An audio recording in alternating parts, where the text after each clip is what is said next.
देखिए, रिटायर्ड हिंदुस्तान में दो आईपीएस तरह के नूरुल लोग हैं हुदा सर ने जो कितना गल्फ वार में बेहतरीन अपना तरीके से कंट्रीब्यूशन दे रहे इजराइल और हैं। एक ईरान तो के वो बारे अंधभक्तों में की अपनी जमात है बातों को रख रहे हैं। जिनको उन लग लोगों रहा को था कह कि रहे डोनाल्ड हैं ट्रंप जो किसी लोग जो है मुस्लिम ईरान का ममालिक को सपोर्ट इस बार करते हैं, अच्छे से कुछ लोग पिटाई जो है करेगा इजराइल का सपोर्ट तो करते हैं। इनको कलगी कुछ लोग सुप्रीम चाहते हैं कि मिलेगी। ईरान खत्म हो जाए, कुछ लेकिन लोग शायद चाहते हैं उनको इजराइल पता नहीं खत्म है हो जाए। कि बड़ी अगर ईरान तफसील से पिटा दोनों के तो इनके पक्षों को घरों में रखते जो हुए चूल्हे दोनों के जल रहे हैं ना बातों को ईंधन के डिटेल में गैस के, समझा रहे हैं वो बंद और हो उन जाएंगे, लोगों फिर को ये भी गोबर समझा पे रहे हैं खाना जो अमेरिका बनाएंगे। के बारे में इधर उधर बात और करते दूसरे हैं। हमारे आप उम्मत देखिए, मुसलमान बड़ी के लोग तफसील हैं से बड़ी बेहतरीन जो बात बहुत इन्होंने खुश हैं कहा कि कि ये ईरान सब ने जो है अमेरिका को झुका दिया, किसी वर्ल्ड पावर वर्ल्ड को झुका पॉलिटिक्स की दिया, बात है। और अब तो इसमें ईरान सुपर लोकल पावर हो गया, लेवल पे ईरान ये हो और गया, जो ईरान वो हो छोटभैया गया। लोग हैं, जो लोकल तो नेता ऐसा लोग नहीं हैं, है। जो इसमें आइए आज पढ़ते इस हैं, मसले पे ईरान उसकी पे ही क्या आपसे अहमियत बातें है करते हैं। और क्या जानते हैं। ईरान आप सबको पता है, मैक्सिमम लोग जो फेसबुक और व्हाट्सएप पे जो कमेंट कर रहे हैं ना, मुझे शायद मतलब मेरा यकीन है कि शायद उन्होंने ईरान का नक्शा भी नहीं देखा होगा। उनको ये पता भी नहीं होगा ईरान कौन सी कंट्री है, कहाँ पे है, कितने लोग हैं।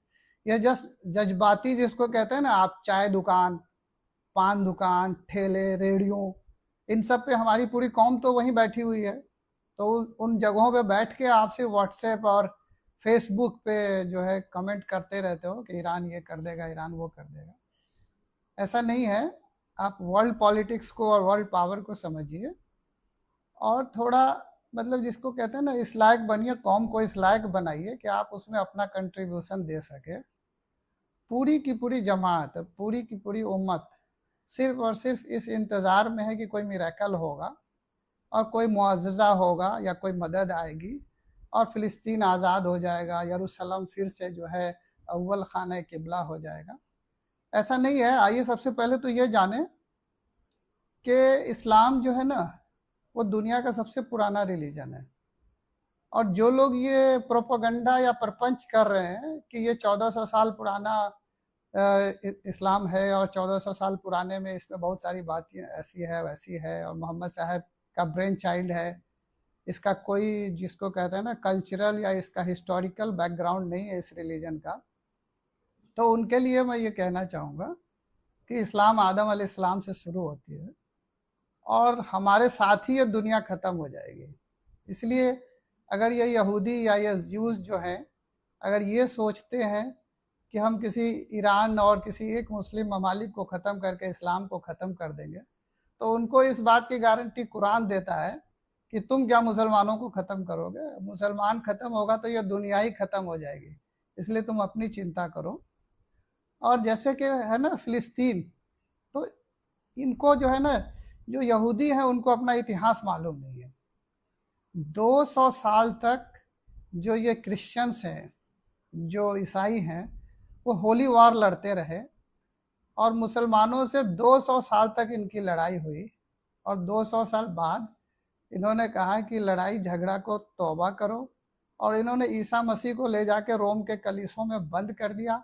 और आज वेटिकन में जहाँ पोप बैठते हैं और जहाँ रोम में ईसा मसीह हैं, उसके अलावा दुनिया में किसी ईसाई को कहीं भी अपने धर्म की ना कोई फिक्र है, ना कोई चिंता है। वो बस सिर्फ और सिर्फ दुनियावी मसलों में लगे हुए हैं। यहूदियों की एक नई जमात आ गई है। जिन यहूदियों पे इस्लाम का इतिहास भरा हुआ है एहसानों से, वो आज मुसलमानों से रार टान रहे हैं।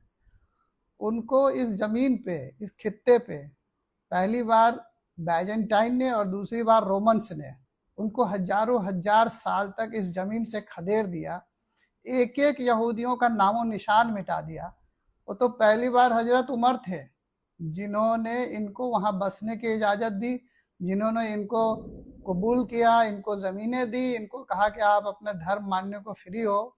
और ठीक हजरत उमर के बाद सुल्तान सलाउद्दीन अयूबी ने 11वीं शताब्दी में आके इनको दोबारा वहां बसने की अनुमति दी। नहीं तो ये वो कौम है जिसको दुनिया का कोई मुल्क और दुनिया में कोई जगह सर छुपाने को नहीं मिल रही थी। उस हालत में मुसलमानों ने इनको कबूल किया और इनको वहां रहने की जगह दी, इनको फलने फूलने दिया। फिर से जब ये आप देखते हैं ना वर्ल्ड वार के बाद, जब ये जर्मन में हिटलर और इन लोगों ने जो है उसके बाद जो तांडव मचाया, तो उसके बाद इन लोगों को कोई और जगह नहीं मिली, तो वहां जाके फिलिस्तीन में इन्होंने सैटेलाइट ड्रॉपिंग कर दिया, एयर ड्रॉपिंग कर दिया और एक नया मुल्क क्रिएट कर दिया। लेकिन ठीक है, वर्ल्ड ऑर्डर वैसे ही चलता है, इसमें मुसलमानों की भी गलती है।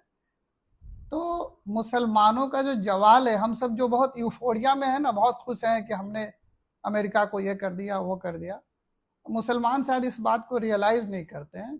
और मुसलमानों का जो जवाल है ना, वो हजरत हुसैन की शहादत से ही शुरू होता है। आप बताइए कि हमने कौन सी जंगें लड़ी, या हमारे पास कौन से जंगजू हैं, और हमारे पास हिस्टोरिकली कौन सा ऐसा बहादुर मार्शल, फील्ड मार्शल या जनरल है जिसने बहुत सारी युद्ध लड़ी, बहुत सारे। 3 नाम से आगे आप चौथा नाम नहीं ले सकते हैं।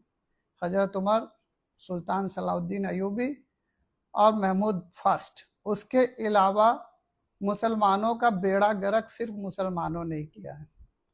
आपको पता होना चाहिए कि उस्मानिया सल्तनत दुनिया के 3/4 हिस्से पे हुकूमत करती थी। और दिक्कत वहीं से आती है कि हजरत हुसैन की शहादत के बाद हमने इस्लामी खित्तों को, इस्लामी आइडियोलॉजी को बादशाहत और सल्तनतों में बांट दिया। जितने मुसलमान रूलर आए, उन्होंने अपने एरिया में एक तरह से ऑटोनॉमी और सॉवरेंटी घोषित कर दी। धर्म वही हो गया जो उस किंग का या उस सुल्तान का या वो बादशाह का धर्म था। उसके अमल को लोगों ने धर्म का अमल समझ लिया, और उसके कंडक्ट को लोगों ने दीनी कंडक्ट समझ लिया। इन लोगों ने इस्लाम को अपने अपने हिसाब से बांट लिया। हम शिया और सुन्नी में बंटते गए।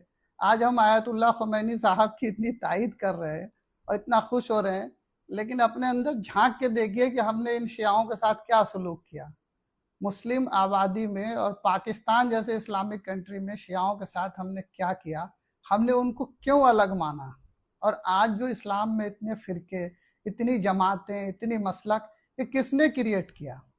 तो मुसलमान को ज़रूरत है अपने अंदर झांकने की, अपने अंदर फिर से जो है ना इंट्रोस्पेक्शन करने की। तो उसी तरह ये कारवां आगे बढ़ता गया। मुसलमानी सल्तनतें सल्तनत तक महदूद रह गई। और सबसे बड़ी बात देखिए कि जो उस्मानिया सल्तनत, जिसने 600 सालों से ज़्यादा हुकूमत की, दुनिया का 3/4 खित्ता उसके कब्जे में था। यूरोप का आधा यूरोप, स्पेन तक मुसलमानों की हुकूमत थी। और ये दूसरा मुसलमान अमीर तैमूर लंग, उसने जाके बायजीद को या यल्दरम को ऐसी शिकस्त दी कि वहाँ से जो सिराजा बिखरना शुरू हुआ। और उसके बाद की कहानी सबको पता है। उसके बाद ये यूरोप टेक ओवर करता है, और यूरोप ने सारी दुनिया को अपने हिसाब से व्यापारिक या बिजनेस कंडक्ट के आधार पर बांटना शुरू किया। और ये जो नेशन स्टेट का कंसेप्ट है, ये 19वीं सेंचुरी का कंसेप्ट है। ये बाद में जो है ना 19वीं शताब्दी के बाद इन लोगों ने कहा कि ज्योग्राफिकल आधार पे देश बनेगा, और उन्होंने वर्ल्ड ऑर्डर ऐसा प्लेस कर दिया। अब आज आप किस हालत में हैं? Saudi Arabia, Kuwait, Jordan, Qatar, इन सब में अमेरिकन बेसेस बने हुए हैं, मिलिट्री बेसेस है। वहाँ अमेरिकन जहाजी बेरे, जंगी बेरे और अमेरिका के सारे बैलिस्टिक्स और सारे मिसाइल, सारे ड्रोन्स वहाँ स्टेशनड है। तो इस हालत में ईरान जैसा मुल्क अकेला बेचारा क्या कर लेगा? तन तनहा ईरान जो है वो कब तक टिका रहेगा? फिलिस्तीन की जो हालत इन लोगों ने कर रखी है, न यूएनओ बोलने वाला है, न वर्ल्ड का कोई और ऑर्गेनाइजेशन उस मामले में बोलने वाला है। तो ठीक है, लेकिन ईरान की बहादुरी को सलाम तो हमें करना ही चाहिए। और मुसलमानों को ज़रूरत है कि आप दीन इस्लाम को फॉलो करिए, उसमें कोई दिक्कत नहीं है, मानते हुए साइंटिफिक और मॉडर्न प्रोग्रेस को अपनाइए। अब मुसलमान बच्चे जो बेकार वक्त जाया कर रहे हैं ना, ये सोशल मीडिया, इन सब का कोई आउटकम नहीं है।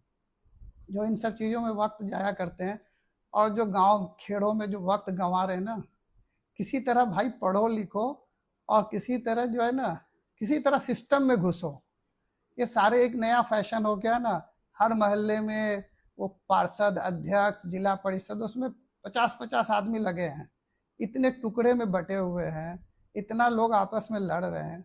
अरे वो सब का कोई हासिल नहीं है, और वो बहुत सब छोटी चीज़ें हैं। अगर आप कामयाब रहोगे तो कहते हैं ना कि कामयाबी झक मार के आपके पीछे आएगी।